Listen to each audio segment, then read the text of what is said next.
Bienvenue dans cet épisode de PCA Podcast. Aujourd'hui, on parlera sauce. Sauce épicée, sauce tartare. Il y a tellement de sauces, mais parfois il y a de bonnes sauces, notamment une bonne sauce digitale. Le premier épisode, c'est 30 septembre 2022, 10 épisodes. Je n'ai pas accroché tout de suite, mais je ne sais pas. Je suis retombé dessus et depuis, j'adore. J'ai tout écouté, j'ai tout dévoré, même en anglais. On va parler aujourd'hui avec Sauce Digitale, avec Charlotte. Allez, bon épisode. Allez, bienvenue dans PCA Podcast, Parcours Confidence Antilles, le podcast où des acteurs professionnels aux Antilles vont nous partager leur histoire dans le monde de l'entreprise en tant que salariés ou entrepreneurs. Allez, go! Ce sont les choix difficiles qui nous demandent le plus de courage. Aujourd'hui, j'ai perdu plus que tu ne l'imagines. Mais le temps du deuil viendra plus tard. Tant qu'il restera des êtres qui n'oublient pas leur passé, il s'en trouvera forcément qui seront incapables de se satisfaire de leur avenir. Comment vas-tu, Charlotte? Ça va très bien et toi?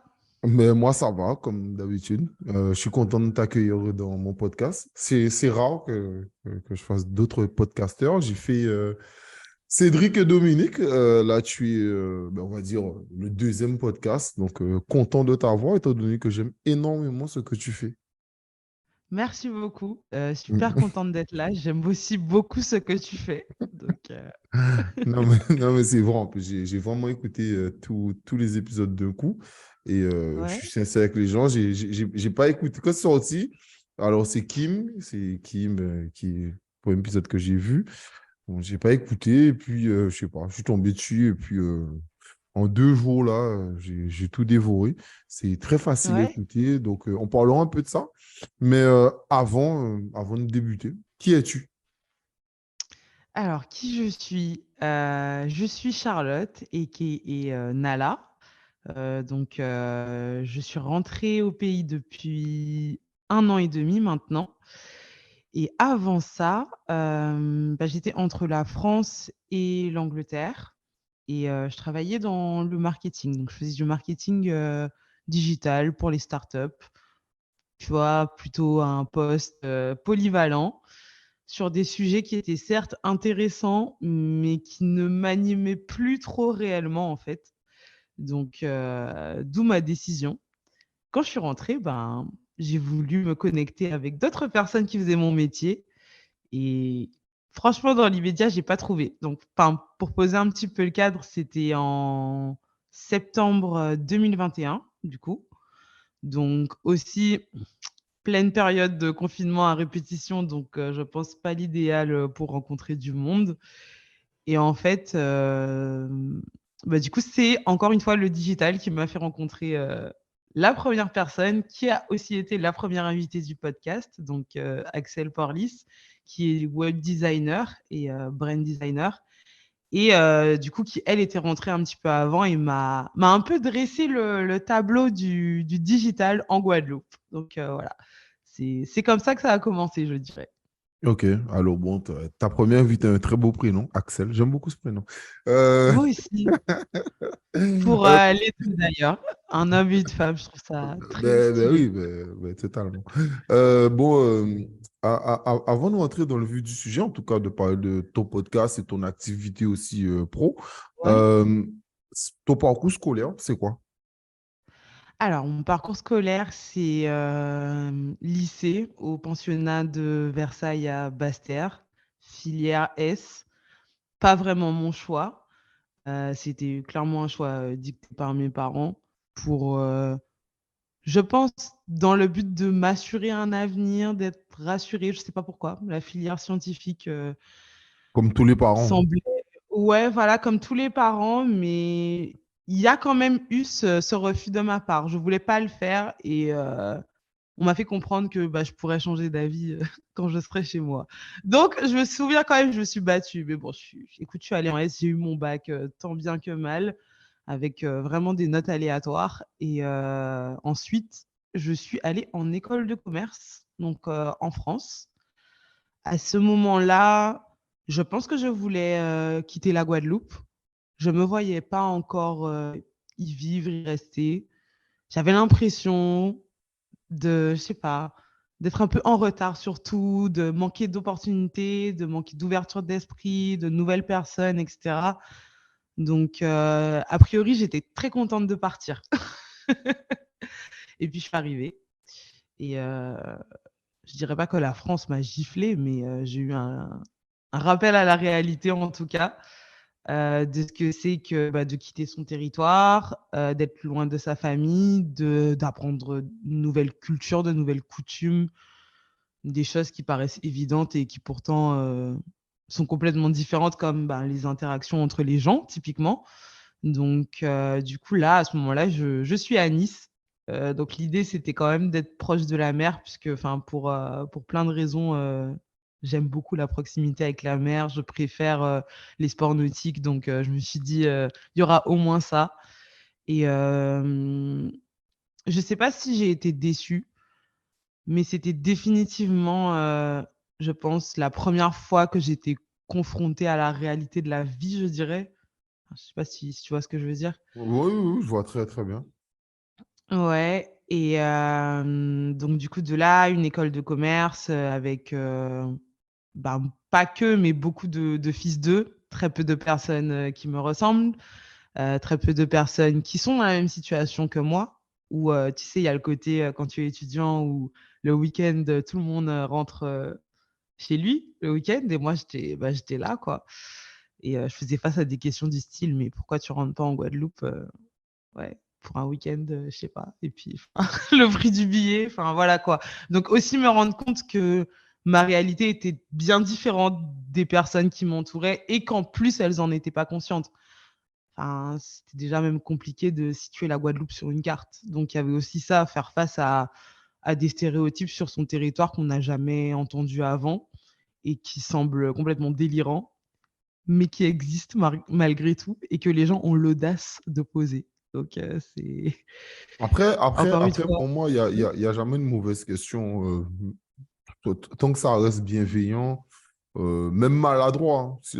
Si la personne est bienveillante, ça ne dérange jamais. Après, c'est sûr que parfois, tu as des questions méprisantes, parce que C'est tu vois, ça. il y a toujours un ton, la manière dont les gens posent la question. Moi c'est arrivé qu'on me pose la question, est-ce qu'il y a de l'électricité en Guadeloupe? Moi, je réponds que non, tu vois. Moi, je réponds que non. Donc, non, mais Ouais, en fait, je pense que c'est ça, c'est vraiment au niveau de la bienveillance. Et en fait, je fais la distinction entre la simple curiosité et la comparaison malsaine, en fait.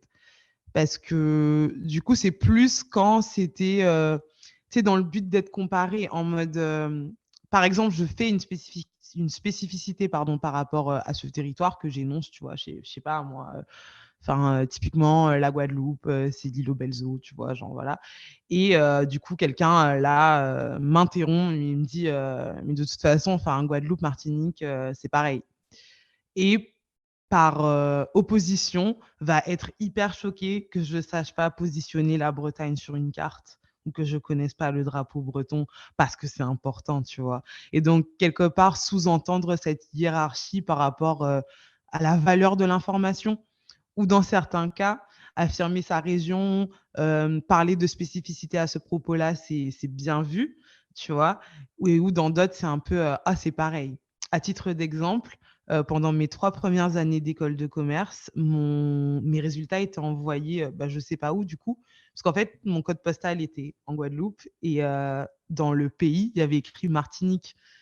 Et c'est quelque chose que quand j'ai signalé à l'administration, justement, j'ai été confrontée à cette remarque de: «Ah bah oui, bon, en même temps, vous savez, pour nous, tout ça, c'est pareil».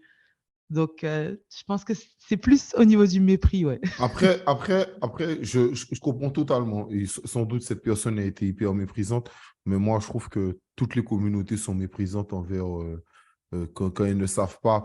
Je prends un exemple, je vais te donner deux exemples. L'exemple des Asiatiques, tout le monde te dit, ah, c'est un Chinois, Ouais, alors que non. Un Cambodgien, c'est pas ouais, un Thaïlandais, etc. Et je sais que qu'on connaît des communautés asiatiques, ils détestent ce côté qu'on dit c'est pareil, c'est pas pareil. Tu vois, tu peux pas dire à ouais, un bien sûr. Taïwanais que c'est un Chinois, il va te dire non, même si c'est ça, mais bon, enfin bref, mais il va te dire non. Donc, tu vois, ou un Japonais, etc., c'est pas du tout pareil. Et puis, Ouais, Et on a ça. Et l'autre exemple aussi qu'on a, alors ça, c'est toutes les communautés qui font ça. Mais tu sais, ils ont ce côté, ils ont 10 exemples, il y a trop d'Arabes en France. Je dis tout le temps, il n'y a pas d'Arabes en France, il y a des Maghrébins. Le Maghreb, c'est pas un Arabe. Ouais, Un Arabe, c'est Arabie Saoudite, c'est Qatari, ça, ce sont des Arabes. Donc, ceux qui ont le PSG, ce sont eux les Arabes. C'est pas, ouais. non, mais c'est ça un Arabe. Un Arabe, c'est pas Mohamed ou Momo, tu sais, qui est dans le 93, qui vient d'Algérie. C'est pas un Arabe, c'est Ouais, maghrébin. Et c'est deux choses différentes. Mais tu sais, les gens te disent, hé frère, c'est pas grave, c'est un Arabe. Alors que c'est pas ça, mais c'est pour les vrai. gens, C'est c'est un pareil. abus de Donc, langage. c'est Ouais. ça. Et donc, quand nous, on est confronté à ça, on se dit, non, Guadeloupéen, un Haïtien, c'est pas pareil, ni truc, etc. Pas qu'on ne les aime pas, mais sauf que c'est pas pareil. Mais c'est parce que ça nous touche. Et puis finalement, après, comme tu dis, et ce que tu dis, c'est hyper intéressant, c'est que tu vas dire à un Alsacien qui n'est pas avec un Toulousain, il va dire, ouais, mais moi, je dis pas chocolatine comme eux. Non, moi, Ouais, c'est pain au chocolat. exactement. Donc, C'est ça. mais de quoi tu me parles? Frère, c'est français, c'est pareil. Il va dire non, c'est pas pareil. Ouais, mais toi, tu me dis que c'est pareil et je l'accepte. Donc, pour moi, c'est un peu dans toutes les communautés, il y a ce côté un peu méprisant ou, et un manque de bienveillance chez tout à chacun. Donc, oui, il faudrait faire un peu plus attention. Je te Ouais. laisse terminer tu allais me répondre et ensuite, je te laisse continuer surtout sur ton parcours scolaire. Oui, oui, bah, effectivement, je pense que c'est important, mais c'est juste que peut-être que, en tant que minorité, en tout cas à ce moment-là, j'étais plus, comment dire? Préparée, si tu veux, à expliquer les choses, à les justifier, à les présenter parce que le postulat était que, bah, de toute façon, on connaît pas et c'est quelque chose auquel j'avais été confrontée, dès le début. Donc tu vois, fondamentalement, d'en me parler, ça me dérangeait pas. C'est plus que j'avais l'impression qu'il y avait une hiérarchisation par rapport, à ouais, la qualité de l'information ou même au fait de vouloir entendre ces explications, tu vois? Parce que pour moi, la généralisation, elle vient du mépris, mais elle vient aussi, d'une forme de hiérarchisation de l'information. Tu vois ce que je veux dire? Non, je comprends totalement, mais c'est pour ça que je te dis aussi que moi, c'est des débats que je tombe avec des Noirs qui me disent, comme je te dis, on arabes sont arabes. Donc, tu vois, c'est pour ça que je dis que Ouais, même nous, chez nous, on a ce côté aussi méprisant de dire, oh, arabe, non, arabe, c'est pas un arabe, tu vois. Donc, pour moi, c'est vraiment, pour moi, ça, c'est des trucs d'inculte. Voilà, toi, tu es méchant, mais voilà, moi, ça, c'est des trucs d'inculte.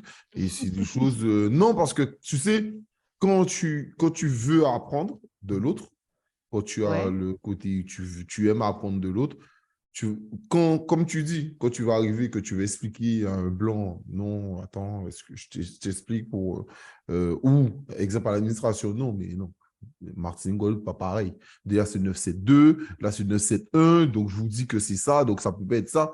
Pour nous, pour vous, c'est sans doute pareil, mais pour Wikipédia, pour autre chose, c'est pas pareil. Donc c'est ça. oui, Donc ça c'est ça. Mais je veux te dire que malheureusement, je vois tellement de personnes faire ça, de tellement de communautés que ça fatigue, mais je comprends le ouais, sens que tu veux clairement. amener les choses, c'est que de un, tu étais beaucoup plus jeune, Oui, c'est ça. et de deux, comme tu es en minorité, tu subis beaucoup plus ce genre de questions stupides et beaucoup plus souvent ce mépris. Donc, tu dois beaucoup plus le gérer, etc. Parce que je suis d'accord avec toi que, bon, j'ai rien dit sur ça, mais bon, dire à la personne pourquoi tu ne rentres pas chez toi en Guadeloupe ce week-end, bon, c'est que franchement, en termes de Ouais, qualité, non, c'est c'est complètement pas fou, tu débile. vois. Oui, oui, oui, c'est complètement débile et c'est surtout le fait qu'au final, à la base quand même, parce que moi je pense que je suis une personne, en tout cas dans ce genre de situation, je suis très, terre à terre.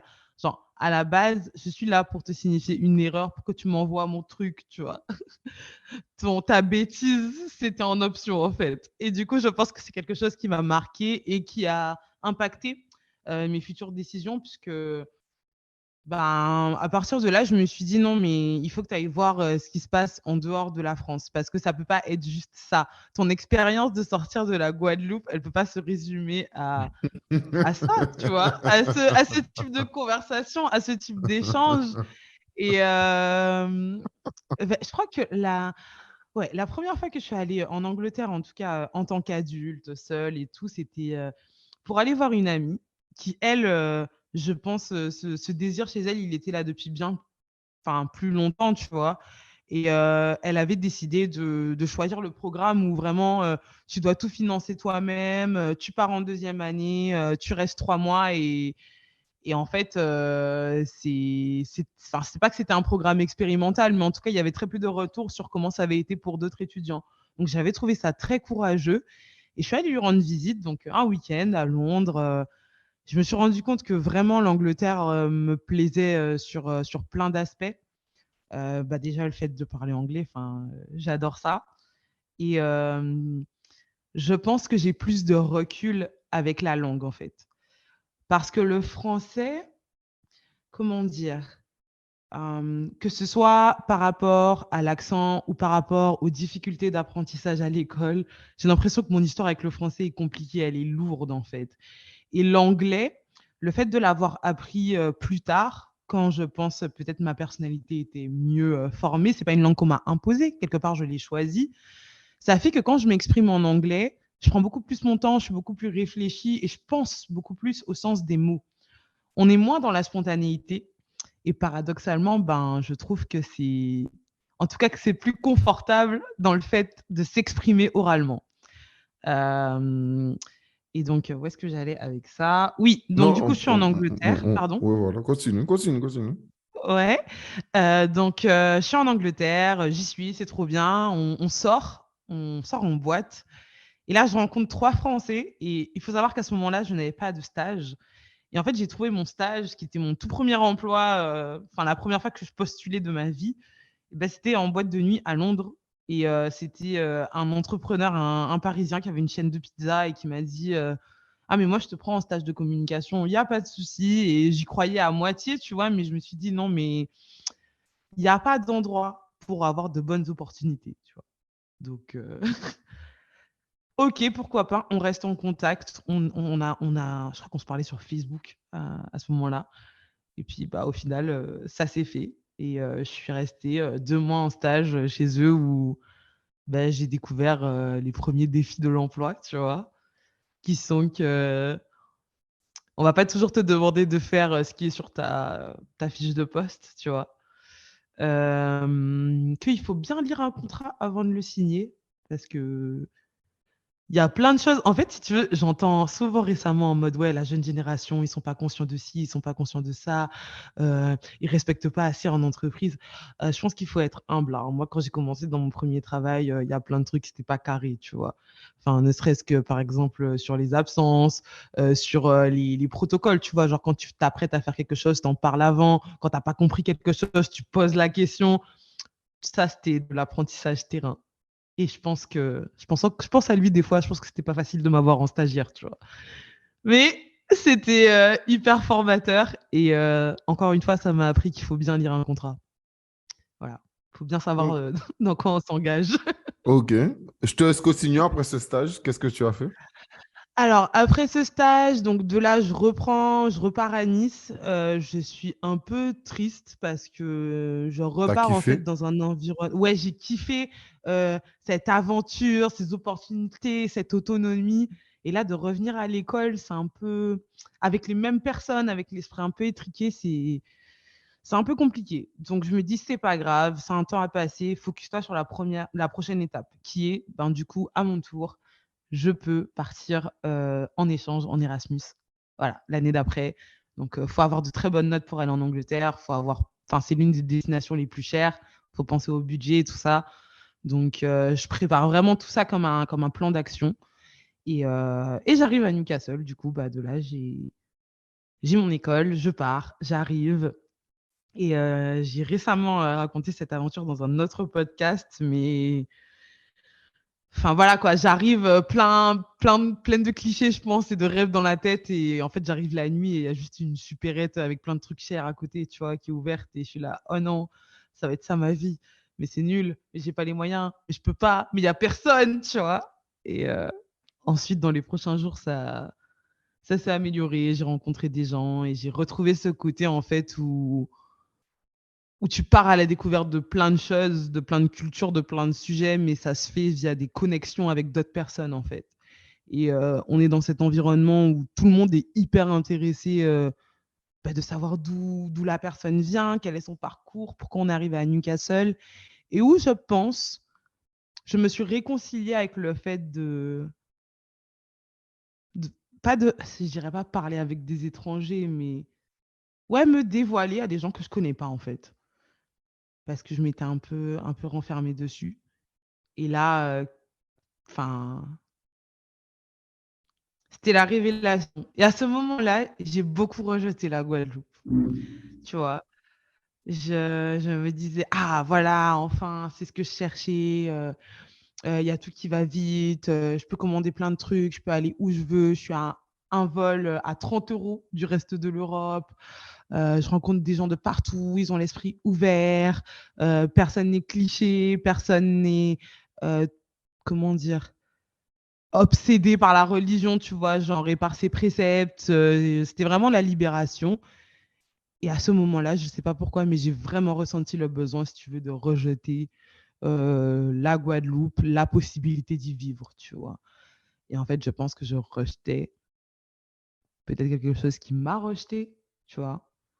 Où j'avais l'impression que je pouvais pas être moi, que, mes intérêts, ne correspondaient pas à ceux des autres, tu vois? Et que du coup, il fallait partir pour trouver les gens avec qui je pourrais me connecter et c'est marrant, ouais, parce que c'était complètement l'autre extrême, quoi.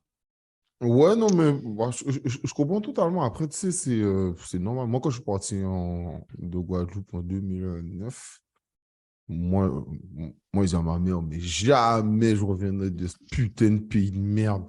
C'est mort. Mmh mh. Mais, tu sais, c'est ce que j'aime dire. Tu sais, à mon âge, là, j'ai toujours, jamais, toujours. Ça, c'est des mots de jeunes. Ouais. Quand tu grandis, tu comprends que jamais ça n'existe pas, toujours ça n'existe pas. Euh, Quand tu grandis, tu fais des compromis, tu mûris et tu comprends aussi un peu mieux les choses. Et puis tu as d'autres attentes. Mmh. Tu as aussi d'autres attentes et ça, c'est totalement normal. Quand tu as envie de bouger, faire des choses, etc., il faut comprendre ouais, que la Guadeloupe, parfois, c'est un peu trop petit et que ben, on reste un bled. Voilà, tu vois, comme un village au Maroc, quand les gens te disent ils vont dans leur bled, nous, c'est pareil, on va dans notre bled. Donc, tu sais, déjà, on voit en Guadeloupe, celui qui habite, moi, j'habite à Sainte-Rose. Vraiment, moi, je suis de Sainte-Rose. Mais tu vois très bien que le gars qui habite à Sainte-Rose à la campagne, comme moi, et le gars qui habite à Pointe-à-Pitre, mais je vois très bien, c'est pas la même chose, tu vois, déjà, tu vois. C'est ça, ouais. Déjà, pourquoi? Parce que tu n'as pas accès aux mêmes choses, etc. Pareil, tu vois, tu parles de Bastère, même Anse-Bertrand, tous ces lieux reculés-là, ben, si tu n'as pas de voiture, tu n'as pas de truc, ben, il y a des gens qui allaient beaucoup moins souvent en soirée, donc sur Ah ça Jarry, tout oui. ce genre de choses, tu vois. Ouais. Donc, je peux totalement comprendre que, tu vois, donc ça fait que plus, moins tu sors, ben, tu es encore plus avec ta famille, donc tu as ce côté peut-être ras-le-bol. Donc, quand tu arrives d'un autre pays, c'est grand, c'est fou, tu vois. Moi, quand j'étais enfant, j'ai pu voyager en Europe, etc. Mais je suis d'accord avec toi, c'est sûr que Ouais. ça va super vite. En plus, tu as la fibre.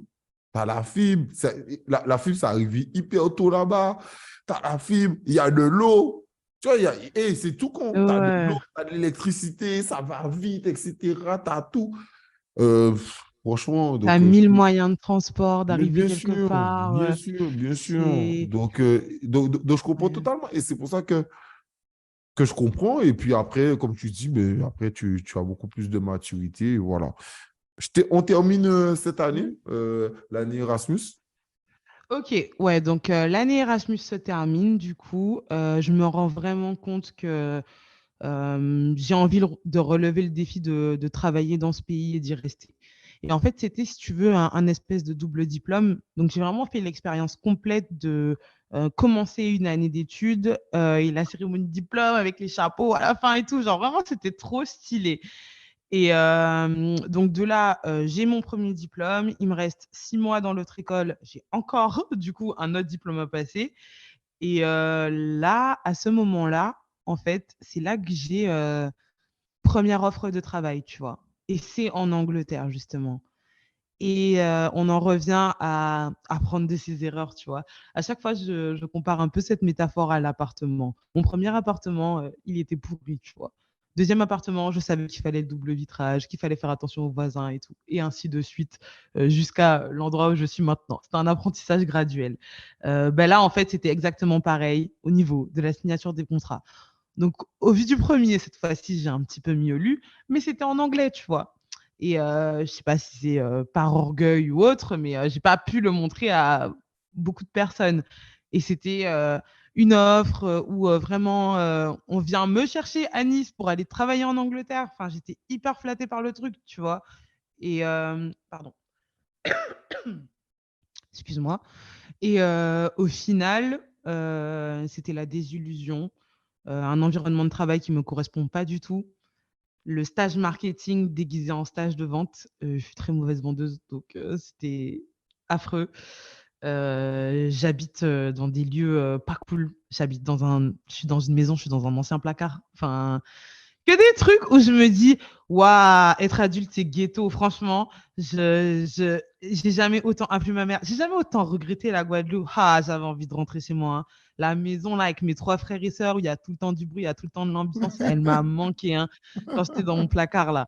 Donc, franchement, mais non, tu vois, chez nous, on se bat, on est combatif. C'est pas grave, je reste. Je me fais virer, je reste, je fais des entretiens, je cherche moi-même, je contacte des gens, tu vois. Vraiment, je crois que j'ai jamais été aussi audacieuse de ma vie et rien ne marche, rien ne marche. Donc là, je me dis, bon, l'Hexagone est de retour, hein, va falloir se résigner.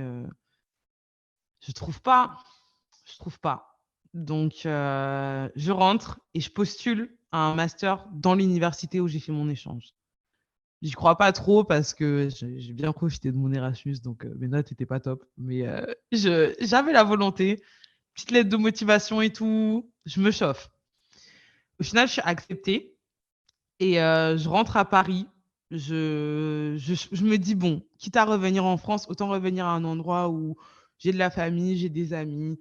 J'aime pas trop l'ambiance de cette ville, mais j'aime beaucoup les gens qui y sont. Donc, c'est déjà un bon début, tu vois.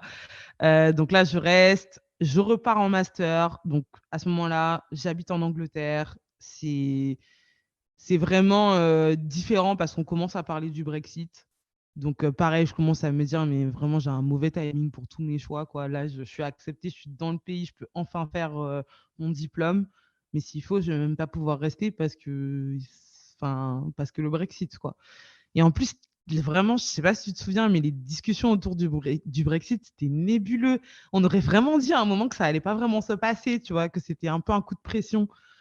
Donc, j'ai très, très mal vécu cette période. Ouais, je Je comprends me suis parce que rendue... j'ai un Vas-y. pote qui est pareil, qui est revenu de Londres et il me parlait du Ouais. Brexit et bon, et lui, il n'était pas d'accord. Il me disait, ouais, je comprends pas le Brexit. Moi, je lui dis, moi, je suis d'accord, tu vois. Après, moi, je lui dis que toi, c'est parce que toi, tu es français. Donc, dans tes intérêts, c'est pas bon. Mais dans les Ouais. intérêts des Anglais, c'est pas dans leur intérêt, il ne faut pas rester en Europe. Frère, c'est tout. Je Ouais. lui dis de toute manière, quand on voit la carte du Brexit, enfin, du carte du Brexit, je suis con, la carte de l'Angleterre, quand tu vois la carte d'Angleterre, tu vois que les campagnes ont voté pro-Brexit et la mégalopole, en tout cas les grandes villes, ont voté pour rester dans l'Union européenne. Donc, Ouais. et tu vois, c'est pareil. Aujourd'hui, je pense que si tu fais un vote en France, c'est pareil. Les Parisiens vont dire que l'Europe, c'est génial, mais les campagnards, les agriculteurs, tu vois, qui se font tuer par l'Europe toute l'année, ils te diront, mais nous, on veut en sortir. Et c'est toujours ça. Donc, je Ouais. dis qui a voté quoi, etc. Donc, voilà. Mais je te laisse continuer, mais je comprends Mais ce que tu c'était veux dire très sur le côté. intéressant. Je Mais comprends ce que c'était tu veux dire sur le Brexit. Ouais, bah, c'était très intéressant justement le profil des votants pour le Brexit et Hmm. l'ambiance dans le pays à ce moment-là. Parce qu'en fait, l'opinion publique, donc je pense plus issue des personnes des villes, ce qui passait à la télé, entre guillemets, c'était vraiment en mode, mais c'est scandaleux, mais pourquoi vous faites ça, mais ça va jamais passer. Et en vrai, les discussions, même au sein de la fac, tu vois, où bah, du coup, on était dans une ville de taille moyenne, elles étaient quand même, enfin tout le monde n'était pas forcément d'accord. Et c'est des discussions que j'avais beaucoup avec mes colocs puisqu'ils étaient anglais. Et tu en avais un, tu vois, qui en parlait et qui disait, qui donnait l'exemple des sachets. Parce qu'en fait, en Angleterre, quand je suis arrivée, donc en 2015, on donnait encore des sachets au supermarché, alors qu'en France, ce n'était plus le cas depuis bien longtemps. Ça avait été remplacé par les cabas, ce qui est une norme de l'UE. Et du coup, l'Angleterre, il poussait pour ne pas changer avec les sachets. Et lui, il me disait, moi, franchement, c'est vraiment une période qui, je ne sais pas si c'est parce que j'étais adolescent, mais qui m'a marqué. Parce que pour moi, le sachet, c'est vraiment le symbole des normes de l'Union européenne qu'on nous impose qui servent à rien. Et moi, j'en ai marre de ça. Donc, je veux qu'on soit libre en sachant qu'on a déjà un pied dehors en n'étant pas dans l'espace Schengen et en ayant une monnaie différente. Je ne vois pas le problème. Et dans la phrase d'après, me parle de son futur stage en développement web en Slovénie, je crois. Et du coup, je lui dis, mais tu te rends compte que si vous sortez, le fait que toi, tu ailles travailler en Europe, ça va être un peu plus compliqué en fait. Enfin, je veux dire, si vous sortez complètement. Et il n'avait pas du tout conscience de cette notion. Et en fait, dans les échanges que j'avais avec les gens qui votaient du coup pour que le Royaume-Uni sorte de l'Union européenne, c'était plein, en fait, tu vois, de croyances qui, en tout cas, à mon sens, n'étaient pas complètement abouties. Ils ne prenaient pas en compte toute la réalité du sujet, même par rapport aux emplois, tu vois. Le fameux débat des immigrés, pardon, qui volent les allocations et en même temps ton travail, tu vois. Et il y avait le côté où ils se rendaient même pas compte que, enfin, je sais pas, l'Angleterre, c'est une île, c'est un petit pays, tu vois. Et que, en mettant en place ces barrières pour attirer une main-d'œuvre exclusivement qualifiée, il y a pas mal de personnes qui travaillaient dans les usines et dans les coins ruraux qui, eux, du coup, pourraient plus difficilement accéder à l'emploi et au fait de rester en Angleterre. Et aujourd'hui, ça reste un problème, tu vois.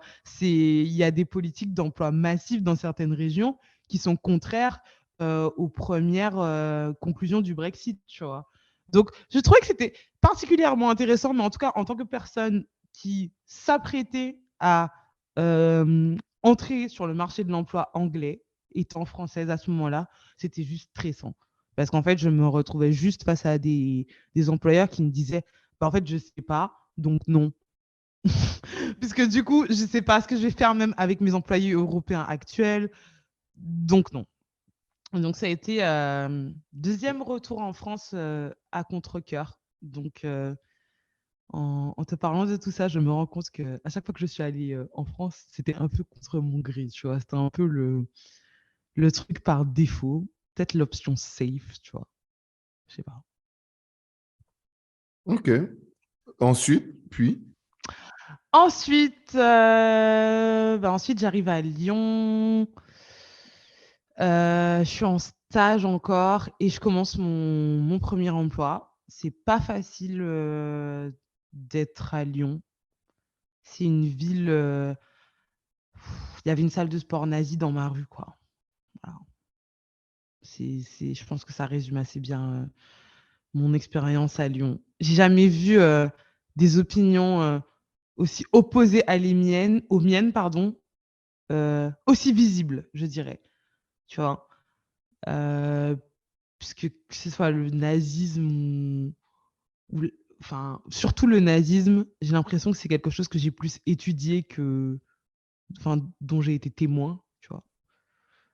Et à Lyon, c'était particulièrement visible et je pense que ça a été la première brique d'une longue réalisation sur ma place en France, pourquoi je suis là, pourquoi j'y reste. Est-ce que c'est vraiment mon choix d'être venue? Qu'est-ce qui m'a amenée à être là? Et c'est des questions que je me suis posées en fait pendant des années où je pense que j'étais un petit peu en pilote automatique en mode je suis une employée, je fais mon travail et j'utilise l'argent de ce travail pour vivre comme je l'entends. Mais j'accepte que mon quotidien ne correspond pas du tout à mes aspirations. Et de toute façon, je suis tellement dans la roue que j'ai même pas le temps de me demander c'est quoi mes aspirations. Donc, je dirais que c'est une période qui a duré entre 3 et 4 ans et que, ben, le confinement est venu, apporter, beaucoup de clarté dans tout ça parce que, bah, j'ai entendu parler de la nouvelle et je me suis retrouvée face à un choix où je reste dans ma coloc, à Lyon avec, mes employeurs, qui sont très pris par tout ça, très pris par la panique et donc sont pas vraiment réactifs non plus sur ce qui va se passer parce qu'ils savent pas. Bah, le seul endroit où je me sens en sécurité, c'est la Guadeloupe. Donc, je prends mon billet d'avion et je rentre. Et à ce moment-là, c'est pas important, bah, que ça fasse presque 6 ans que je sois partie de la maison, que ça fait longtemps que j'ai pas vécu avec mes colocataires et ma famille, tu vois. Et que ça a son lot de challenges, mais il faut que j'y aille, il faut que je le fasse. Et ça a vraiment été un moment privilégié dans ma vie, un moment où vraiment, ouais, tout s'est arrêté, tu vois, toute cette course à l'augmentation, la renommée, plein de choses, tu vois. Se battre aussi, puisque vivre en France, c'est subir le racisme et dans mon cas, en tout cas, avoir choisi de lutter contre de plein de façons, en pensant que ça allait m'apaiser de comprendre et d'aider. Mais la réalité, c'est que ça a plus été, juste lourd au quotidien, en fait. Et où comment dire? Ça prenait tellement de place que j'avais plus l'impression de pouvoir penser à autre chose, de voir la vie à travers un autre prisme que ma couleur de peau, quoi. Ou, en voulant, me battre et défendre mon droit d'être plein d'autres choses, bah, en fait, j'étais devenue que ça et je ne Ok. voyais que ça et je ne voyais Ouais, mais que aussi des problèmes à propos de ça. Donc tu vois, c'était beaucoup. mais franchement, je trouve ça hyper intéressant ce que tu dis. On en parlera en privé, mais c'est D'accord. super intéressant ce que tu dis parce que moi, je pense que quand tu te concentres trop sur ce genre de choses, ben, tu vois les choses trop à travers ça. Parce que moi aussi, j'ai vécu en France. Exactement. Oui, tu vois, il y a du racisme, mais ouais, moi, comme je te dis, moi, j'essaye, je tends, je fais attention à ce que je dis, je tends à ne pas être dans la caricature. Et il y a beaucoup de racisme en Guadeloupe. Tu vois, c'est un débat que j'ai eu, une conversation que j'ai eue la dernière fois avec un gars qui vient dans la boîte où je bosse et le mec, il me dit euh, ces patrons-là, yo pas gentil. Je dis Mmh. pourquoi? Il a dit, mais ah, ces blancs-là, bitin, pas bon, bitin. Donc, il me dit ça, tu vois. Et ensuite, le gars, il enchaîne. C'est genre 15 minutes après, il me dit Koumia, moi, c'est haïtien là, quoi. Donc, tu vois, c'est cette dichotomie où, tu sais, le Guadeloupéen est capable de te dire, Guadeloupéen noir, tu sais, qui est capable de te dire Oui, que le blanc, le béquet est mauvais et qui t'exploite. Moi, je lui dis, OK, tu vois, et en même temps, il va te dire, ouais, mais bon, tu vois, l'haïtien, il casse les couilles. Donc, tu vois, moi, je vois beaucoup plus le monde avec la classe sociale, mmh. tu vois, que avant tout avec la couleur de peau. Parce que je dis toujours, tu D'accord. vois, et même la situation. C'est-à-dire que, tu vois, exemple, moi, quand je vois les femmes, une femme qui vient me dire, ouais, mais nous, les femmes, on subit ça, je dis non, tu subis ça parce que tu es en bas, quoi. Parce que moi, je lui pose la question, est-ce que tu penses que la fille du président de Huawei, au moment où elle était présidente de Huawei États-Unis, elle a toujours été milliardaire. Est-ce que tu penses qu'elle a ton quotidien? Elle me dit, ah ben non. Je dis, ben voilà, c'est pareil. Est-ce que tu vois, c'est comme les gens qui vont généraliser, vont te dire, ah, je sais pas, c'est ma commère là. Mais quelqu'un qui a une orientation homosexuelle, qui est riche et l'autre qui est pauvre, mais il n'a pas le même pouvoir, les gars. Donc, tu vois, c'est tout ce truc où moi, je vois Ouais. souvent les choses par rapport à ça. Quand tu regardes ceux qui sont gouvernement généralement, exemple Sibeth Ndiaye, Sibeth, elles ne sont pas du 9-3. Moi, j'ai habité à Ouais, Stein dans le je 93. vois. J'ai été à l'école à Stein. Son père est ambassadeur. Donc, elle n'a pas mon quotidien. Elle a été dans des grandes écoles, elle a une grande vie. C'est pas la même vie. Et c'est pour ça que je dis que au-delà du racisme, moi, je vois aussi le côté où il y a surtout une question d'argent. Parce que tu vois, tu peux être noir, ok, Une mais je société te jure que capitaliste, c'est si tu es important, ouais. noir, non, mais si tu es. Ouais, mais on est dans le monde capitaliste, on est dans le monde d'argent, on est dans le monde de l'échange. Tu peux être noir, d'accord? Tu vois, on prend un dernier exemple. Tu peux être noir. Si tu es Khabib, si tu es Kabilam, il y a 3 ans, tu peux être noir, sénégalais, moche, et tu vends des pizzas. Là, tu es un vrai noir. Là, aujourd'hui, tu es Khabib Lam, suivi par des millions de personnes qui fait des vidéos et qui est sponsorisé par Hugo Boss. Tu ne rentres pas au même endroit. Tu vois, tout de suite, le rapport du même individu a changé par rapport à Mhm. l'argent et par rapport à son truc. Donc, je veux dire que la couleur de peau, c'est important, mais l'argent aux yeux des gens fait aussi changer le comportement. Vas-y, ben, je te laisse me répondre. Oui, donc je suis d'accord avec toi effectivement que l'argent est très important. Mais à mon sens, comment dire? J'aimerais revenir sur la notion de quotidien où tu disais que, en fait, par rapport aux différentes classes et aux différents niveaux de vie, nous n'avons pas les mêmes quotidiens. Ce sur quoi je te rejoins complètement, mais j'aimerais nuancer par rapport, en fait, aux actions. Parce que quelque part, moi, ce que je trouve frappant, c'est le fait de vivre les mêmes expériences euh, à des générations différentes, à différents niveaux de vie, dans différentes situations. Et je pense que c'est là justement que réside la problématique du racisme, c'est le fait que c'est un a priori qui empêche ou qui rend l'accès à certaines choses plus difficiles, et ce, quelle que soit, à mon sens en tout cas, la classe sociale. Tu parlais de Sibeth Ndiaye, justement. Ben, c'est vrai qu'on n'a pas la même, comment dire, on n'a pas la même origine, on n'a pas eu la même vie, on n'a pas eu accès aux mêmes privilèges, on n'a pas le même statut.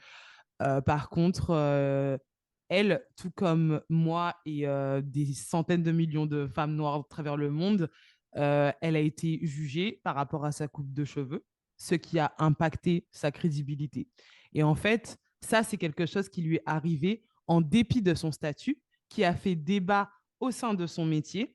Et en fait, je trouve que c'est ce genre d'expérience, entre guillemets, qui, en tout cas, montre ou démontre la puissance du racisme, c'est que ce fait, qui est juste une remarque, tu me diras, et qui ne l'a pas empêché de faire son travail, a en tout cas mis sur la table une caractéristique liée à son origine, à sa couleur de peau, sur la table, alors que en soi, elle était au travail et qu'elle n'a rien demandé à personne.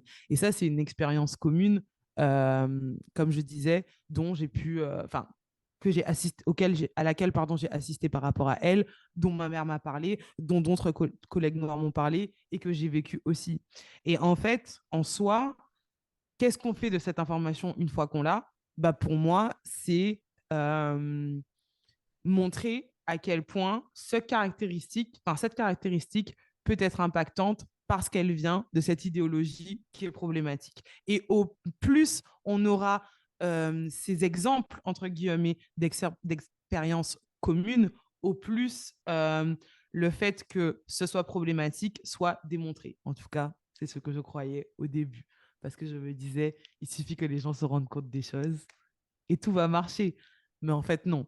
Maintenant, je pense que c'est un système qui va de pair avec le capitalisme, que en soi, notre société ne fonctionne pas s'il n'y a pas des personnes en bas et des personnes en haut. Et donc, plus on multiplie les critères de hiérarchisation par rapport aux individus, plus on peut les contrôler et faire fonctionner la société capitaliste. Donc voilà. Alors, sur le côté, non, mais je comprends ce que tu veux dire sur le côté cheveux, etc. Ouais, ok, bon. Après, moi, tu vois, enfin, Euh, moi, je vais terminer sur ce débat. Moi, il y a des questions que je ne me pose pas. Tu vois, moi, il y a des questions que je ne me pose pas. Clairement, est-ce qu'un tel est raciste ou pas? Est-ce que non? Moi, je crois que je suis profondément chinois, euh, Corée du Nord et russe. Tu vois, je crois que j'ai ça en moi. Et j'ai ce truc qui dit que je m'en bats les couilles. Franchement, je m'en fous. Et il y a un truc que j'adore avec tout ce genre de peuple, c'est que ils cherchent pas l'amour des autres. Tu vois, j'ai jamais vu quelqu'un d'origine asiatique, notamment de la Chine, et qui j'ai eu des discussions, je parle bien tout, ou que je regarde, j'aime regarder la géopolitique, d'ailleurs j'en parle dans PSA Podcast de Mhm. géopolitique. Euh, je vois jamais ce côté où les gars ils te disent ouais, mais les gars, vous nous aimez pas, tout ça. Tu vois, c'est comme, tu vois, c'est un peu même, exemple, je me dis, euh, je vois pas les Chinois revendiquer et Chinese Live Matter. Tu vois, c'est-à-dire que moi, je les vois pas faire ça parce que je ne vois pas faire ce genre de truc parce que je me dis que les gars, ils n'ont pas besoin que les autres leur disent, et franchement, ta vie est compte. Moi, tu vois, j'ai ce truc où je ne cherche pas l'approbation de l'autre. Et moi, dès que ma communauté me soutient, avant tout, dès que j'aime mon peuple, j'essaye d'être bon, je tends à essayer d'être bon, d'essayer d'être bienveillant. Voilà, on essaye, c'est pas facile tous les jours, on reste que des hommes, qu'un humain.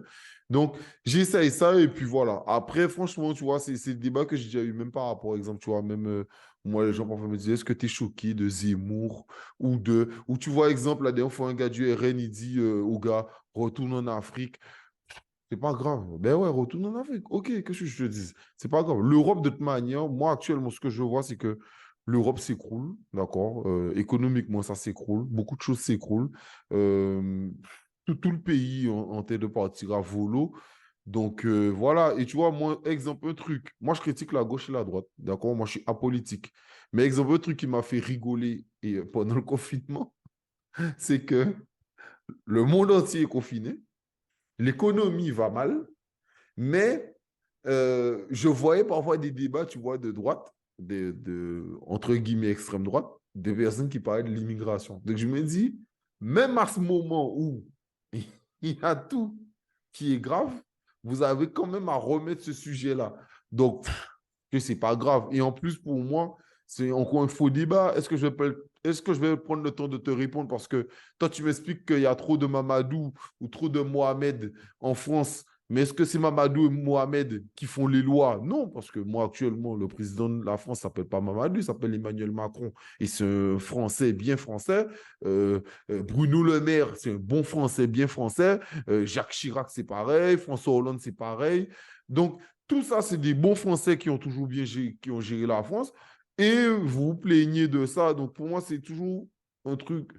Pour moi, c'est de la diversion. Voilà. Franchement, c'est la diversion. Je trouve qu'il y a En fait, tu vois, quand tu parlais tout à l'heure, et je vais terminer sur ça, la hiérarchisation de l'information.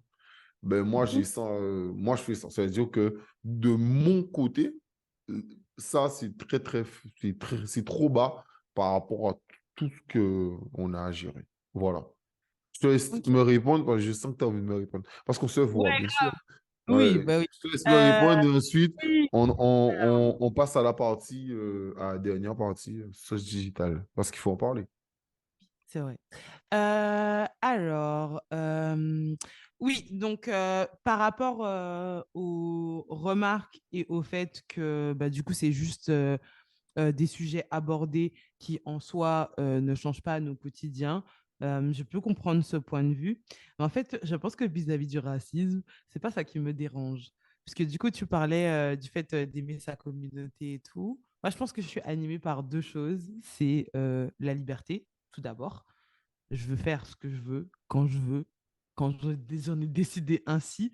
Et c'est quelque chose sur lequel j'ai beaucoup de mal à être flexible dans la vie comme dans le travail, tu vois. Et le deuxième point, c'est la justice. Je pense par rapport à mon parcours de vie, je suis quelqu'un qui, de façon générale, vit très mal le fait qu'il y ait des injustices, que les choses ne soient pas justes, etc.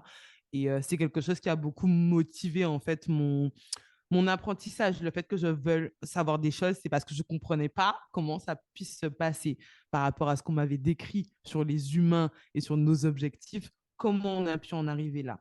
Et je me rends compte vraiment que c'est le moteur de beaucoup de mes centres d'intérêt.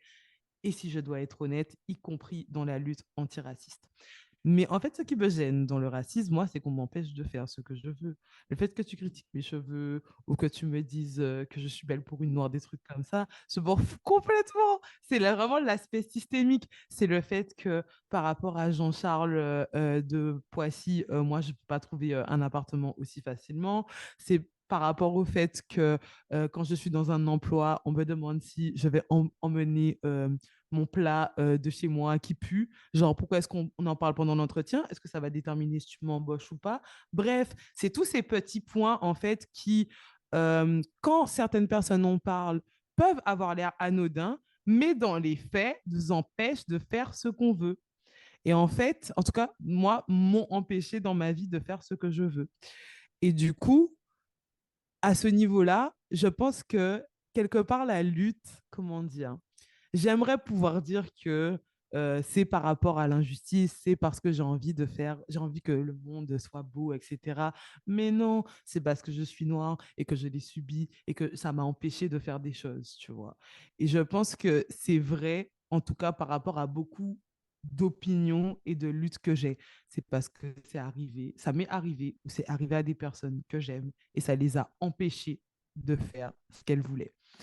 Donc, à mon sens, c'est quand même important que ça fasse partie du débat, Non, je puisque... comprends. Après, tu vois, il y a une phrase que Kémy Seba, il dit, comment je vois une montagne, quand je vois un obstacle, il y a des gens qui voient un obstacle, moi je vois un tremplin.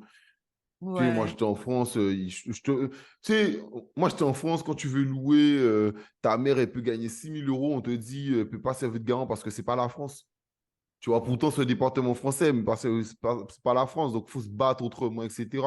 Après, moi, qu'on ne veut pas de moi parce que je suis noir, etc., ben ouais, ben notre communauté, on n'a qu'à faire plus d'entreprises, on n'a qu'à embaucher, on fera des trucs, c'est à nous aussi de faire bouger les choses. Et pour moi, exemple, c'est le fait que toi, tu sois indépendante, le fait que tu fasses ton podcast, etc.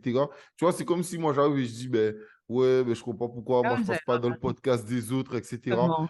Ouais, Tu vois, donc, ouais. je comprends C'est là où parce que tu dis le mot, mais pour moi, il y a un mot que tu as dit et que j'ai pas dans mon vocabulaire, mais c'est pour ça que on termine le débat et ensuite on passe à autre chose. C'est le mot Mhm. subir. Moi, je subis rien du tout. D'accord? Ouais. Je vis les choses, mais je ne les subis pas. D'accord? C'est Mm. comme ça. Point final. Moi, tu vois, j'adore cette phrase de Nietzsche qui dit la vie t'a rien promis. D'accord? Donc, commence pas à chialer, la vie t'a rien promis. Moi, la vie m'a rien promis, donc je ne subis pas. Donc, je vis ce que je dois vivre et je fais en sorte de trouver des solutions. Donc, après, est-ce que c'est facile? Non. Est-ce qu'il y a tout ce que tu as dit? Oui, je te rejoins, c'est totalement vrai. Tu vois, moi, je comprends mon exemple, j'ai commencé à l'armée. Moi, j'ai eu des exemples où, moi, on m'a dit, moi, les nègres, je les passerai par la fenêtre. Moi, les nègres, je les passe par la fenêtre. Mais moi, qu'on m'a dit ça, moi, il n'y a pas de Violent. souci. Violence, tu vois, moi je m'en fous, moi je te tape ta bouche, je te casse ta bouche. Moi tu peux, parce que tu peux être raciste, ça ne me dérange pas, mais tu parles pas devant moi comme ça, tu me dis pas ça à moi. Tu le dis aux autres, entre vous, il n'y a pas de problème, mais tu ne manques pas de respect devant moi. Donc, tu vois, donc moi je subis pas. Tu vas me dire ton truc, je ne vais pas dire, oh d'accord, mais respecte-moi, je m'en fous, je te claque ta bouche et puis fini. Tu vois, donc moi c'est plutôt comme ça que je le prends. Après, peut-être il y a un côté homme, etc. Bon, fait bref. Bon. Non, mais enfin, mais Ce débat, franchement, mais si c'est vraiment intéressant. Je te ouais, laisse vraiment terminer, ensuite je passe à autre chose, terminer. je ne répondrai pas. Vas-y. C'est que en fait, et je pense que tu me rejoindras là-dessus, c'est en tout cas, dans mon cas, c'était un processus. C'est pas quelque chose qui était acquis. J'ai pas toujours eu ces opinions, tu vois, et je me rends compte que à un moment, en fait, elles influaient énormément mes choix et qu'il a fallu du coup regarder en face à quel point c'était le cas et juste comment est-ce que je voulais vivre, tu vois. Et après, ben, sur cette première partie, cette réalisation, moi, ce que j'aimerais, c'est que tout le monde y ait accès. C'est que tu puisses choisir. Tu vois, c'est un peu ce côté pilule rouge, pilule bleue, tu vois. Si tu as envie d'en savoir plus, si tu as envie de comprendre comment ces oppressions au quotidien interagissent avec toi en tant qu'individu dans la société, ben, je veux que ce soit disponible et que tu puisses le faire. Si tu n'as pas envie parce que de base, c'est quelque chose auquel tu ne crois pas et que tu n'as jamais eu besoin en fait de t'y intéresser, ben, ça veut aussi dire que tu peux vivre librement. Donc voilà, c'est un processus. Ok, non, mais je vais terminer en disant que c'est pour ça que j'adore PCA Podcast.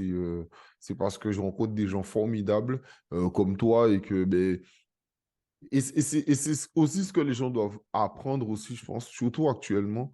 Ça, on voit ça partout. Et il y a beaucoup de débats qui se tendent. Les gens, ils n'arrivent pas à parler, à échanger calmement. Et surtout, ils n'arrivent pas à s'aimer en n'étant pas d'accord. Moi, c'est pas parce qu'on n'est pas d'accord que je vais dire, ah, mais quand on n'est pas d'accord, je ne vais pas écouter ton podcast. Tu sais, ou je vais pas aller dans ton entreprise, etc. Mais non, moi, j'adore ton podcast. Et le fait qu'on ne soit pas d'accord, je suis encore plus content parce que j'entends des choses que je ne pense pas ou que je n'entends pas comme ça. Ensuite, pour vraiment Et- terminer, ton envie de justice, ça me fait sourire parce que hier, je regardais un truc sur lui et tu me fais beaucoup penser à ce côté, tu vois, liberté, et le côté injustice. La manière dont tu parles, ça me fait beaucoup penser au Che, à Che Guevara, qui parlait beaucoup de l'injustice et qui disait que tu ne peux pas, j'ai pas la phrase en tête, mais en fait, j'ai pas la phrase précise, mais la phrase, en gros, il explique que euh, quand tu es quelqu'un de bon, tu ne peux laisser aucune injustice passer. Tu vois, c'est pas possible. Donc, lui, il avait ce truc, parce qu'il faut pas oublier qu'il a fait la révolution à Cuba, mais il est mexicain, il n'est pas cubain. D'accord? Castro est cubain, pas lui. D'accord? Et il voulait tellement faire la révolution qu'il est parti, même au Congo, aller former les gars pour pouvoir faire la révolution. Donc, il était déçu, mais il est revenu, enfin bref, etc.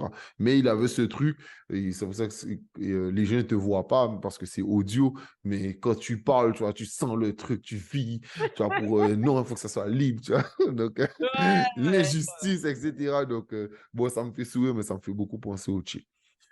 Rapidement, passons à autre chose. J'aime beaucoup ton podcast, donc je le dis, c'est pour ça que je t'ai invité. Je voulais qu'on en parle, je voulais comprendre pourquoi tu l'as fait.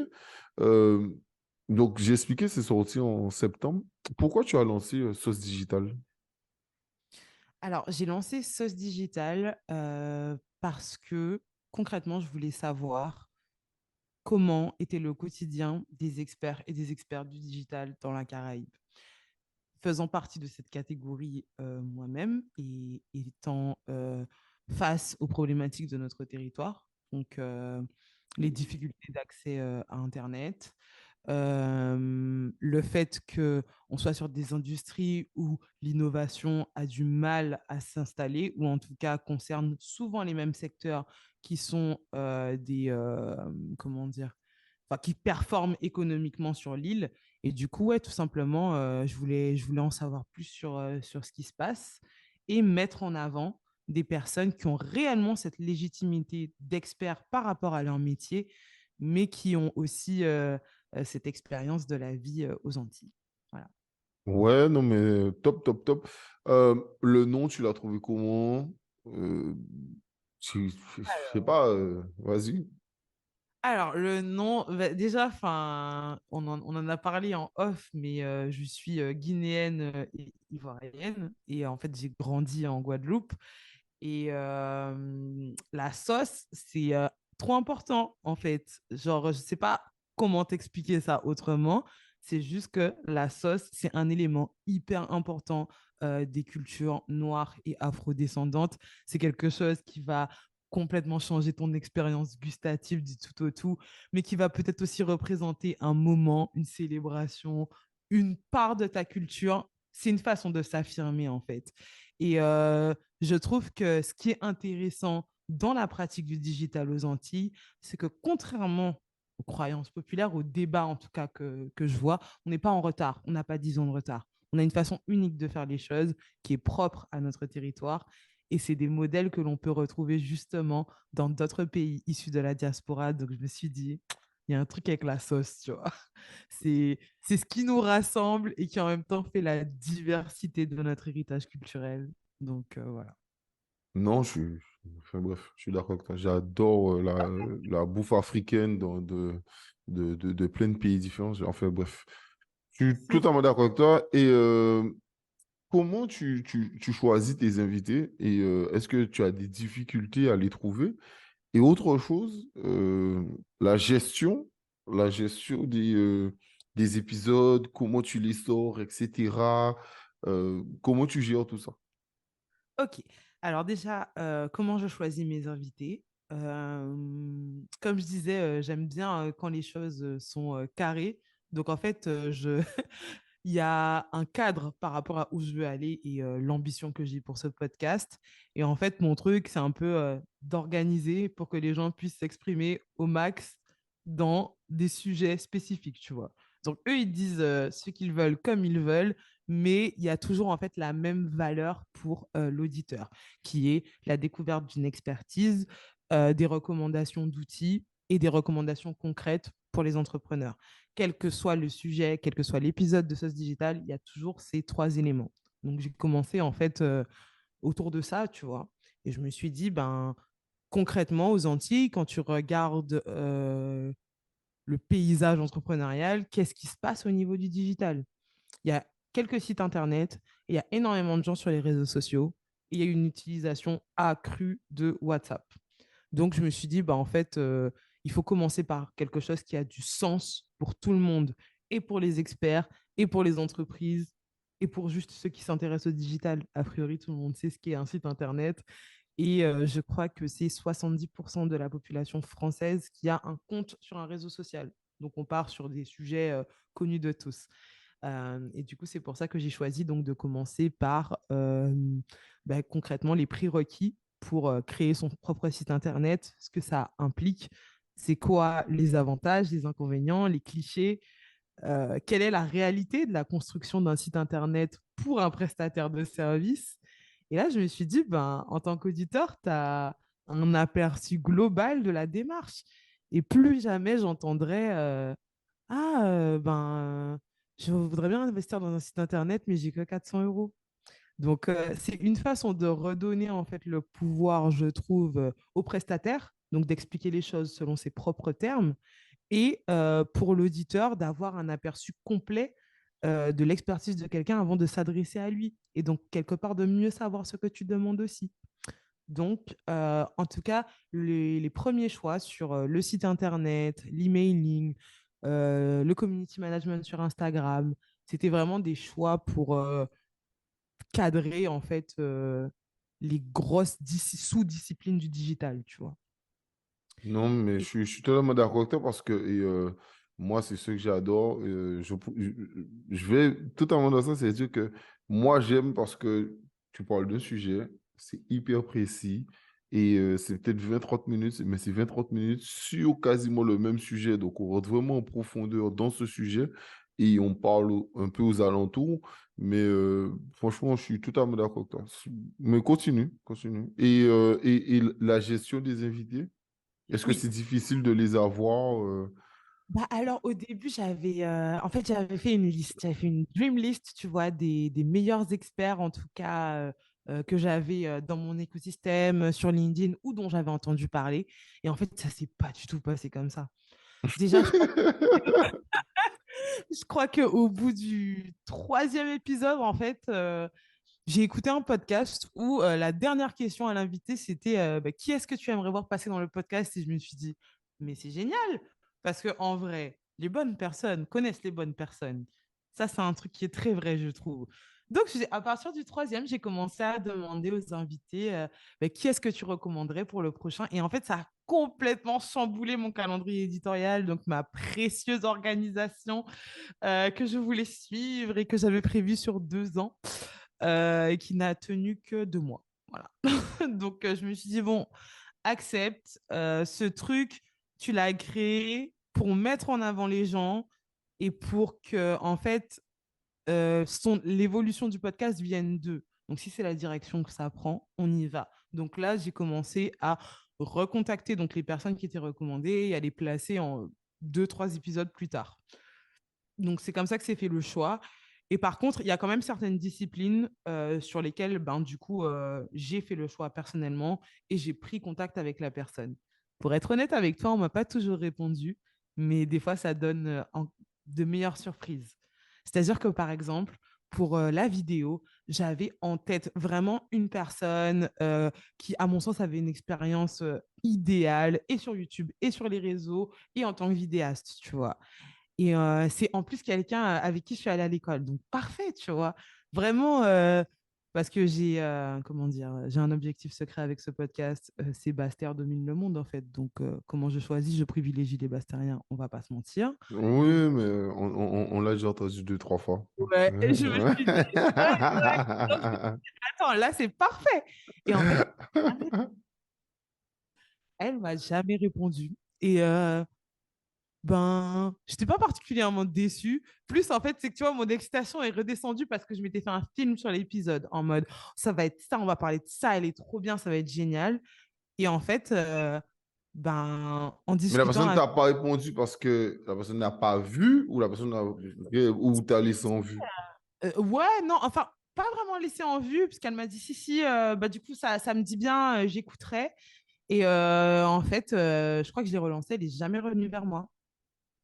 Mhm. Bah après c'est les La aléas du rencontre podcast, malheureusement. Voilà, c'est ça, la rançon du succès. Je pense que mon DM est passé à la trappe. Peut-être que j'aurais dû insister aussi. Le fait est que j'ai entendu parler d'une autre personne et en fait, je me suis dit, mais non, ça, c'est beaucoup mieux parce qu'elle apporte toute autre chose. Bah, c'est Cindy, du coup, par rapport à l'épisode sur la vidéo, qui notamment a de l'expérience sur la production vidéo avec la télé, qui est un truc que je n'avais pas du tout imaginé, tu vois. Je pense qu'on se met aussi quelques pensées limitantes et moi j'étais là en mode non, c'est les réseaux sociaux, c'est Internet, c'est que ça. Et elle a pu partager son expérience de travailler avec la télé et donner, ben, tu vois, plein de conseils et de points de vue qui sont propres à travailler avec ce type d'institution, qui peut être associé à travailler juste avec de grandes institutions et qui servira, j'espère en tout cas, aux personnes qui ont écouté cet épisode. Et tu vois, de base, j'avais pas du tout considéré cette option.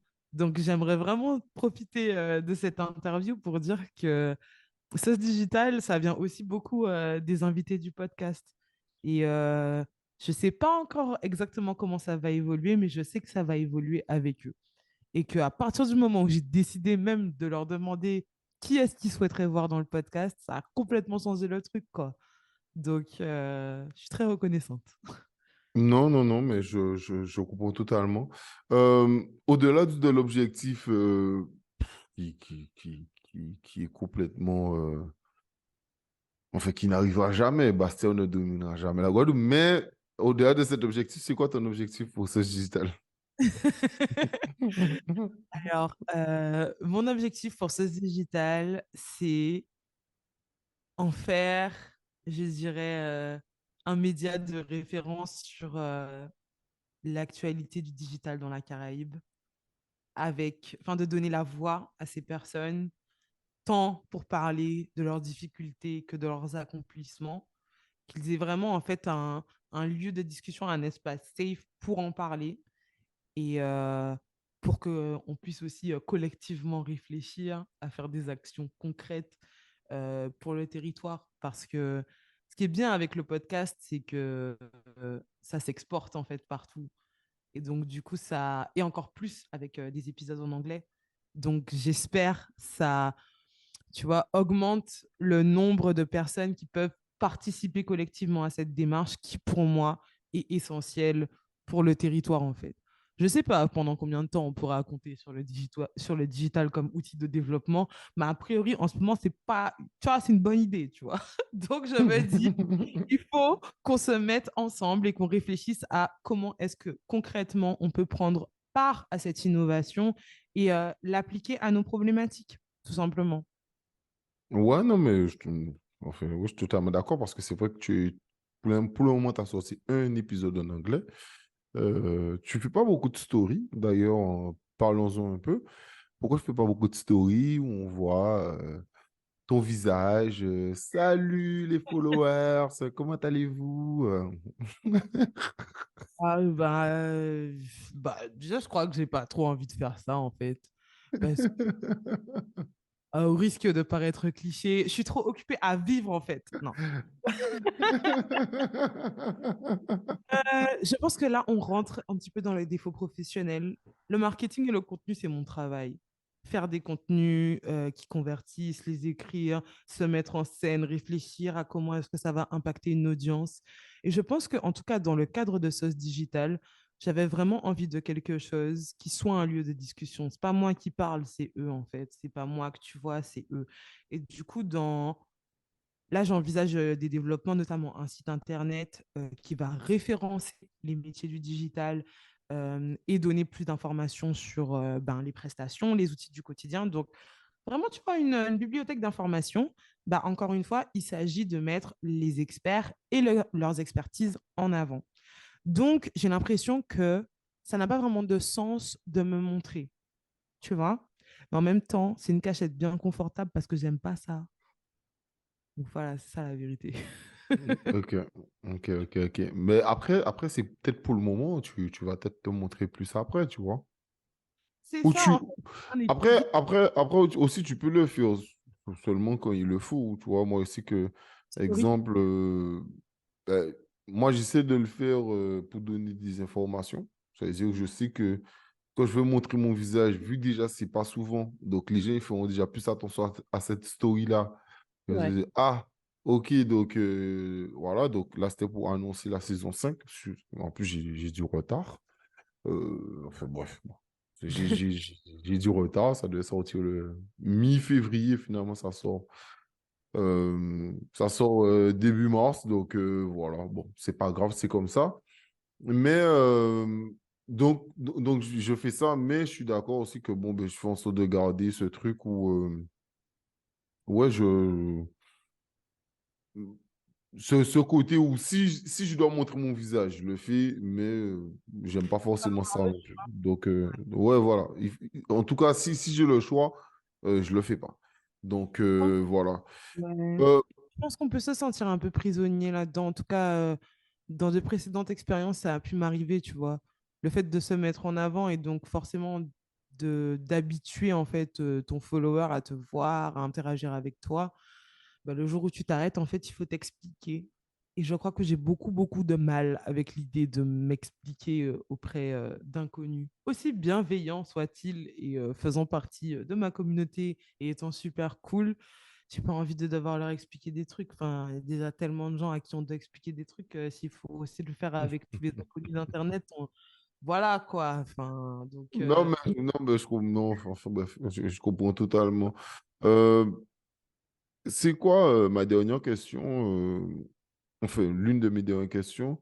Est-ce que pour l'instant, tu es satisfaite en termes d'écoute, en termes de partage, etc. Ou tu penses que tu as encore beaucoup de choses à faire pour pouvoir arriver à ton but, même si on a toujours des choses à faire, même si ça cartonne. ben, c'est très intéressant comme question parce que justement, ça fait 2 ans que je me détache de ce genre d'objectif. C'est-à-dire que je n'ai pas un, comment dire, c'est pas quand j'aurai fait 10 000 écoutes que le podcast, il aura marché, tu vois. C'est plus, enfin, j'essaye de recentrer ces objectifs par rapport à ce que je fais. Donc, par exemple, mon objectif était de sortir 10 épisodes parce que je voulais construire quelque chose qui est inscrit dans le temps, qui a de la ressource et qui est installé. Et pour moi, j'ai décidé qu'à partir de 10 épisodes, c'était le cas, tu vois. Donc, c'est un objectif qui est atteint. Et ensuite, ben, c'est pareil, tu vois, c'est un truc très opérationnel. C'est le site internet pour permettre aux gens d'avoir encore plus de ressources autour des sujets du podcast. Et je le vois comme ça.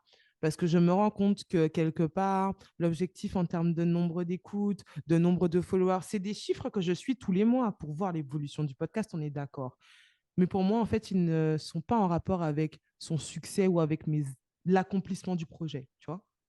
Non, mais je suis totalement d'accord. Moi, il y a des épisodes que je fais, tu vois, je balance, parfois ça fait 20 écoutes. Et Ouais, j'ai d'autres épisodes qui sont à 200, 400 écoutes. Mais les 20 écoutes, moi, je suis content, hein, tu vois, parce que je sais que j'ai parlé de ce que je voulais parler, tu vois. Donc, ouais. Mais c'est déjà, c'est c'est- de voir c'est les très... écoutes. Il y a des gens, ils se posent, ils écoutent ton truc. C'est déjà génial, non? Totalement. Totalement, et je suis totalement d'accord avec toi parce que moi, comme je le dis toujours, je répète ça, moi, je voulais 50 écoutes, tu vois. Donc, quand j'ai commencé à faire 400, j'étais sur le cul. Et puis, bon, Ouais. quand la saison dernière, c'est monté à 1000, 1100. J'étais là, j'en pouvais plus. Je me disais, oh, oh, oh, oh, c'est quoi ça? Est-ce que Donc, c'est des informations que tu as partagées avec tes abonnés? est-ce que c'est des informations que j'ai partagées avec eux? Ouais. Oui, oui, oui, ben, je partage un bilan de fin de saison. Donc ça, c'est moi, ma méthode, bilan fin de saison. Donc je donne le nombre d'écoutes, les endroits où ça a été le plus écouté. Et puis Ouais. actuellement, j'ai un nouveau concept qui s'appelle le récap. Donc je Oui. fais un réel où je dis les chiffres, etc. Et maintenant, j'ai même ajouté les chiffres sur TikTok et sur Instagram. Donc ça permet aux gens, ben, pas forcément d'écouter le podcast enfin, de faire un podcast sur un récap, mais au moins d'avoir rapidement 1 minute les infos et je fais un visuel. Là, j'ai pas fait, là, je vais le faire aujourd'hui ou peut-être demain, mais je fais un visuel pour dire, bon, ben, il y a ça et ça. Donc, je suis toujours en sorte de partager ça aux gens pour leur dire, bon, ben, il y a ça qui se passe, tu vois. Donc, D'accord. voilà. Je prends note. Parce que je trouve que c'est vraiment un bon format, dans le sens où tes chiffres aussi, ils aident à situer, en tout cas les personnes qui l'écoutent, par rapport à ton podcast, tu vois. Et au nombre Bah après, d'épisodes. après, moi, je comprends qu'il y a ceux Se qui communiquent lancer. pas tant que ça, hein. Parce que tu vois, moi, par exemple, j'ai eu Adrien Mathieu. Lui, il communique 1 fois par an dessus. Comme moi, je l'ai invité l'année dernière, son podcast en 2021 a fait 59 000 écoutes en 1 an. Cette année, il a communiqué dessus, il a fait 131 000. Bon, tu vois, donc je te dis, mais il y a plein de podcasteurs que j'écoute. Et les gars, ils communiquent jamais. Donc, je comprends, tu vois, tout dépend de ta relation avec les gens. Est-ce que tu veux une relation où tu parles parce que, exemple, tu vois, mon format n'est pas ton format.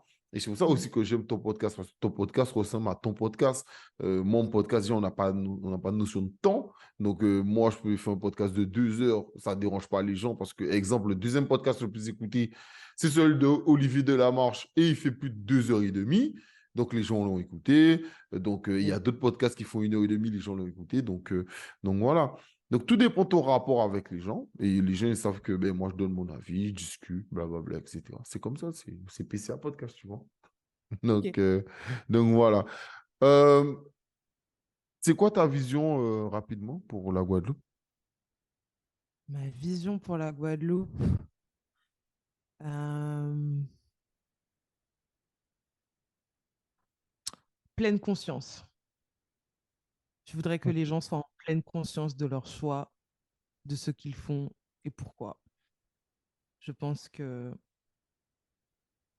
je pense que c'est une étape importante et que mettre en place des initiatives, des dispositifs pour favoriser la pleine conscience, la connaissance de soi, ben c'est tout ce que je souhaite aux Guadeloupéens. Ok. Qu'est-ce que je peux te souhaiter, moi? Qu'est-ce que tu peux me souhaiter? De la bienveillance. Ok. Ben, moi, je vais te souhaiter, comme tu le veux déjà, de la bienveillance, de l'amour. Euh, la santé, ça c'est hyper important. Le succès, mais tes succès, parce que c'est bien que tu aies parlé de ça, tu aies dit que ton succès, c'est pas de, les succès, c'est pas de fixer des chiffres, mais tes succès à toi, c'est d'avoir 10 épisodes, ensuite peut-être d'avoir un épisode avec une personne précise, etc. Et j'aime beaucoup ça, ce côté où tu es pas forcément sur la course aux followers, mais tu es sur tes objectifs à toi qui te correspondent toi. Donc déjà, ça. Que tu continues à faire un contenu de qualité parce que j'aime énormément ce que tu fais.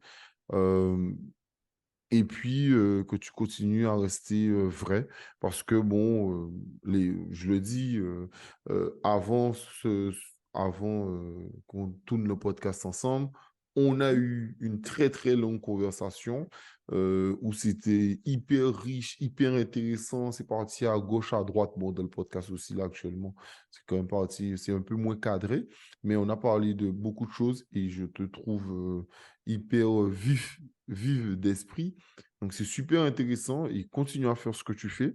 Donc, voilà, et j'espère surtout qu'on se verra un jour en vrai, parce que pour l'instant, on discute beaucoup par les réseaux. Donc, c'est très bien, ça rapproche, mais j'espère qu'on se verra en vrai. Et puis, voilà ce que je te souhaite. Comme d'habitude, n'hésitez pas à suivre PCA Podcast. Je mettrai bien sûr le lien de Sauce Digital et je vais identifier Sauce Digital en description. Et puis, n'oubliez pas de soutenir PCA Podcast sur Patreon, 4 $ par mois. Ça permet de soutenir le podcast. Et on est disponible partout, LinkedIn, Twitter, YouTube, Instagram et je crois que et TikTok, bien sûr. Donc, et c'est déjà pas mal. Prenez soin de vous. Et puis, prends soin de toi aussi, Charlotte. Merci de m'avoir invité. Avec plaisir.